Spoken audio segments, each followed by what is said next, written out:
नमस्कार बच्चों। उत्तराखंड सीरीज़ का आज हमारा है 16वां दिन। हमारे कल के वीडियो में हमने उत्तराखंड की भौतिक संरचना का भाग 1 पढ़ा, जिसमें हमने बहुत विस्तार से जाना अपने राज्य के बारे में। इसी कड़ी को आगे बढ़ाते हुए आज हम आपको और भी जानकारी देंगे।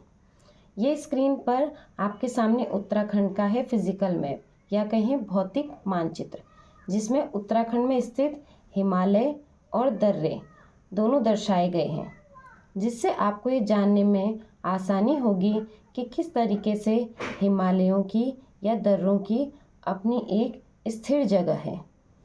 हमारे उत्तराखंड को हिमालयी राज्य भी कहा जाता है।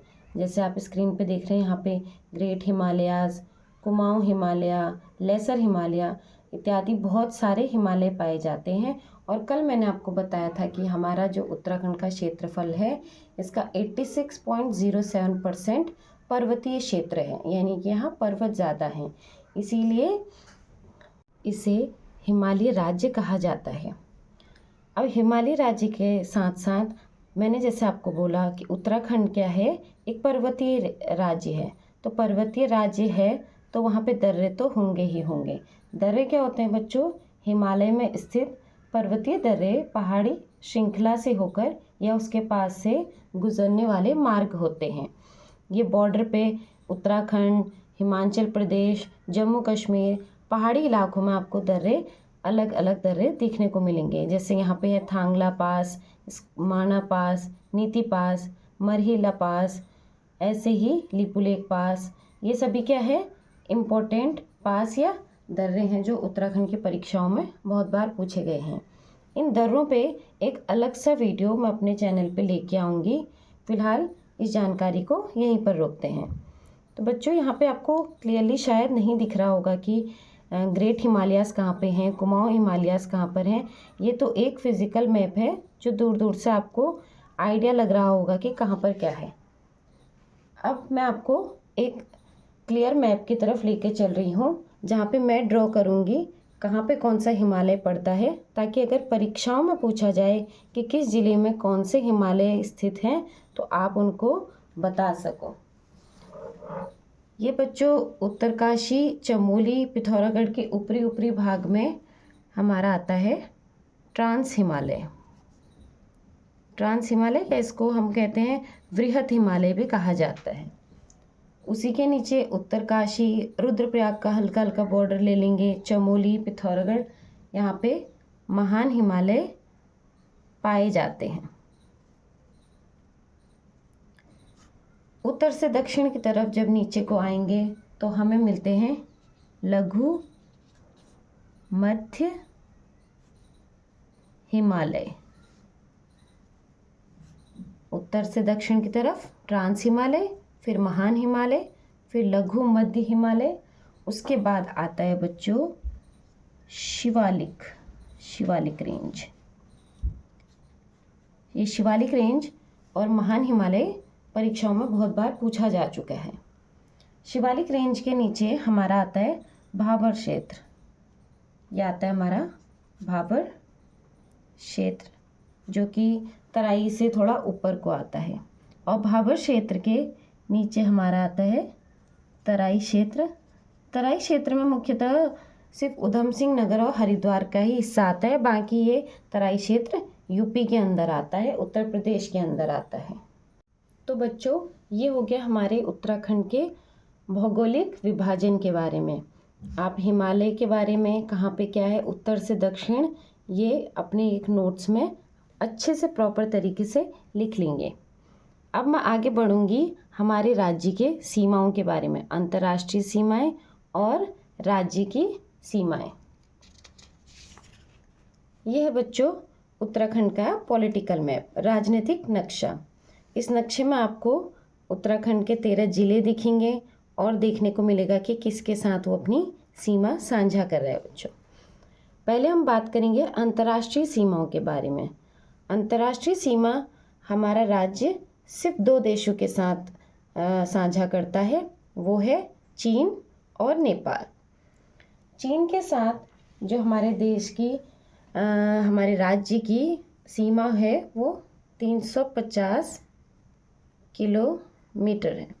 350 किलोमीटर की जो सीमा है वो उत्तराखंड और चीन आपस में साझा करते हैं। वही नेपाल की बात करूँगी तो नेपाल 275 किलोमीटर की सीमा हमारे राज्य के साथ साझा करता है। कुल मिलाकर अगर मैं बात करूं तो 625 किलोमीटर अंतर्राष्ट्रीय सीमा हमारा राज्य क्या है, शेयर करता है, साझा करता है। वहीं दूसरी ओर राजकीय सीमाओं की बात करी जाए तो हमारा राज्य सिर्फ 2 राज्यों के साथ अपनी सीमा साझा करता है।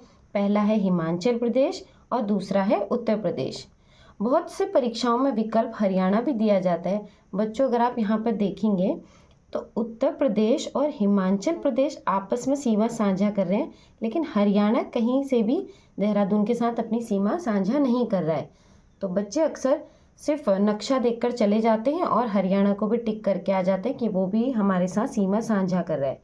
लेकिन आप अपने दिमाग में बात बिठाइए, सिर्फ 2 राज्य और 2 देश जिनके साथ हमारा उत्तराखंड अपनी सीमा को साझा करता है। राज्य हिमाचल प्रदेश, उत्तर प्रदेश और देश चाइना और नेपाल। ठीक है बच्चों। अब राज्य की प्राकृतिक सीमाओं की बात करूँगी। जैसा मैंने अभी आपको बताया था, यहाँ पे क्या है, ट्रांस हिमालय हैं या वृहद हिमालय हैं। तो उत्तर दिशा में जो प्राकृतिक सीमा बना रहे हैं वो है वृहद हिमालय। ठीक है बच्चों। पश्चिम में यहाँ पर देहरादून उत्तरकाशी साइड को बॉर्डर पे बहती है टोंस नदी। टोंस नदी, तो टोंस नदी भी क्या है, प्राकृतिक सीमा बनाती है। अब दक्षिण पश्चिम में यहाँ पर मैंने आपको क्या बताया था बच्चों, शिवालिक श्रेणी है। यहाँ पर कहीं शिवालिक श्रेणी है, तो यहाँ पे क्या है, ये शिवालिक श्रेणी प्राकृतिक सीमा बनाती है। दक्षिण मध्य और दक्षिण पूरब की बात करूँगी तो यहाँ पे आ जाता है हमारा क्या, तराई क्षेत्र। यहाँ पे क्या है, तराई क्षेत्र प्राकृतिक सीमाएं बनाता है।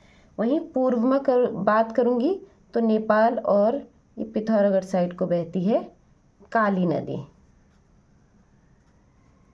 तो अगर राज्य के प्राकृतिक सीमाओं की बात करी जाए तो उत्तर में वृहद हिमालय, पश्चिम में टोंस नदी, दक्षिण पश्चिम में शिवालिक श्रेणी, दक्षिण मध्य और दक्षिण पूर्व में तराई क्षेत्र और पूर्व में काली नदी।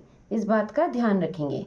वहीं राजनीतिक सीमा की बात करी जाएगी तो पूर्व में नेपाल, उत्तर में तिब्बत चीन, उत्तर पश्चिम में हिमाचल प्रदेश और दक्षिण में उत्तर प्रदेश। ठीक है बच्चों, ये होगी सीमाओं की बात। प्यारे बच्चों, अब हमने सीमाओं की बात तो कर ली। अब परीक्षाओं में प्रश्न कुछ इस प्रकार से पूछे जाते हैं, जैसे चीन के साथ स्पर्श होने वाले जिले। आप नक्शा लेकर अगर पढ़ेंगे तो आपके दिमाग में ये चीज़ें फिट हो जाएंगी कि क्या किससे मिलता है। हमारा यहाँ पे है चाइना, और चाइना का बॉर्डर यहाँ से यहाँ तक है। तो यहाँ से यहाँ तक चीन और हमारे राज्य के कौन कौन से ज़िले दिख रहे हैं आपको, उत्तरकाशी, चमोली और पिथौरागढ़। यानी कि 3 ज़िले ऐसे हैं जो क्या है, चीन के साथ अपनी सीमा साझा कर रहे हैं।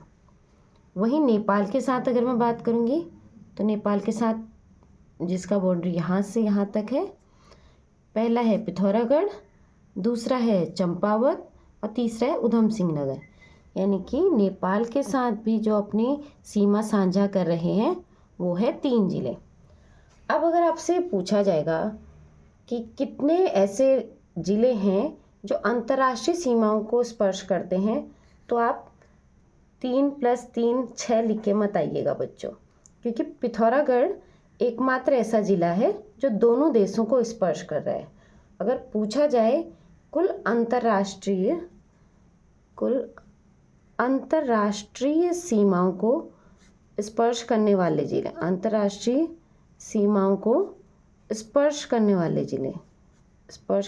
ज़िले कितने हैं, वो हैं बच्चे आपको 1 2 3 4 5 5 है ना। यहाँ पे इसको मत देखना कि चाइना के साथ 3 ज़िले हैं, नेपाल के साथ 3 ज़िले हैं तो कुल मिलाकर 6 ज़िले हो जाएंगे। बच्चे ये गलती बहुत करते हैं, क्योंकि पिथौरागढ़ एकमात्र ऐसा ज़िला है जो दोनों देशों के साथ अपनी सीमा साझा कर रहा है। तो अगर आप यहाँ से काउंट करेंगे तो कुल मिलाकर 5 ज़िले ऐसे हैं जो अंतर्राष्ट्रीय सीमाओं के साथ अपनी सीमा को साझा करते हैं। वहीं कौन सा ज़िला सबसे ज़्यादा जो अपनी सीमा है वो साझा करता है, तो वो पिथौरागढ़ आएगा। पिथौरागढ़ ही ऐसा ज़िला है जो चीन के साथ सबसे ज़्यादा सीमा साझा करता है और नेपाल के साथ भी सबसे ज़्यादा सीमा साझा करता है। ठीक है बच्चों, ये हो गई अंतर्राष्ट्रीय सीमाओं की बात। अब करेंगे राज्य की सीमाओं की बात। पहले लेते हैं हिमाचल प्रदेश। हिमाचल प्रदेश को हमारे राज्य के कितने ज़िले स्पर्श करते हैं? हिमाचल प्रदेश का बॉर्डर यहाँ से लेकर यहाँ तक है, तो यहाँ से लेकर यहाँ तक हमारे कौन कौन से ज़िले स्पर्श कर रहे हैं? पहला कर रहा है उत्तरकाशी, दूसरा कर रहा है देहरादून। तो 2 ज़िले ऐसे हैं जो हिमाचल प्रदेश के साथ क्या करते हैं? सीमा साझा करते हैं। वहीं उत्तर प्रदेश की बात करूँगी तो उत्तर प्रदेश के साथ जो ज़िले अपनी सीमा को साझा करते हैं वो हैं देहरादून, हरिद्वार, पौड़ी गढ़वाल, नैनीताल और उधम सिंह नगर, क्योंकि उत्तर प्रदेश का बॉर्डर यहाँ से लेकर यहाँ तक है। तो कुल मिलाकर हमारे राज्य के 5 ज़िले ऐसे हैं जो उत्तर प्रदेश के साथ अपनी सीमा को साझा करते हैं। अब बच्चों, ये तो हो गई हमारी राज्यों की और अंतर्राष्ट्रीय सीमाओं के बारे में बात। अब हम अपने उत्तराखंड के इस नक्शे की तरफ देखेंगे तो कुछ ऐसे ज़िले भी हैं जो ना किसी देश के साथ न किसी राज्य के साथ अपनी सीमा साझा कर रहे हैं। ऐसे ज़िले कौन कौन से हैं आप नक्शे में देखेंगे तो एक है टिहरी गढ़वाल, दूसरा है रुद्रप्रयाग, तीसरा है बागेश्वर और चौथा है अल्मोड़ा।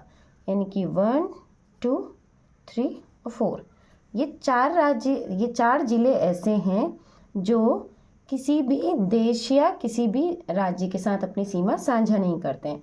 तो ये भी प्रश्न परीक्षा में पूछा गया है।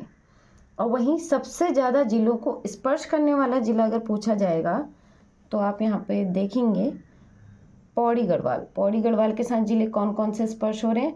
हरिद्वार, देहरादून, टिहरी गढ़वाल, रुद्रप्रयाग, चमोली, अल्मोड़ा, नैनीताल।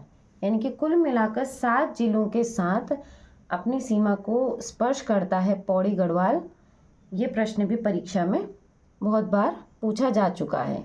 इसके अतिरिक्त मैंने आपको बता ही दिया है कि सर्वाधिक लंबे अंतर्राष्ट्रीय सीमाओं वाला ज़िला कौन सा है?